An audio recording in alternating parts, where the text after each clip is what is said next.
ആലപ്പുഴ കോട്ടയം ജലഗതാഗത പാതയിൽ കോട്ടയം 15 കടവിലെ പൊക്കുപാലം പണിമുടക്കി. ബോട്ട് ഗതാഗതം തടസ്സപ്പെട്ടതോടെ യാത്രക്കാർ കുടുങ്ങി.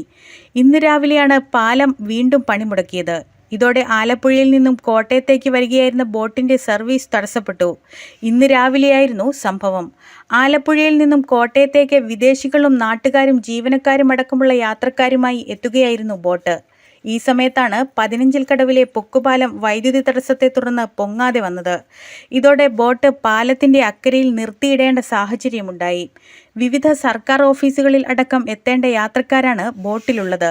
ഇവരെയെല്ലാം ഈ പാലത്തിന്റെ പണിമുടക്കം സാരമായി ബാധിച്ചിട്ടുണ്ട്.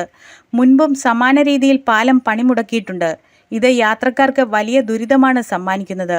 ഇത്തരത്തിൽ പാലം പണിമുടക്കിയതിനെ തുടർന്ന് നേരത്തെ പലതവണ യാത്രക്കാർ കോട്ടയം നഗരസഭാ അധികൃതർക്കടക്കം പരാതി നൽകിയിരുന്നു. എന്നാൽ ഇലക്ട്രിക് പാലം മാറ്റണമെന്ന നാട്ടുകാരുടെ ആവശ്യം ചെവിക്കൊള്ളാൻ അധികൃതർ തയ്യാറാകുന്നില്ലെന്നാണ് പരാതി.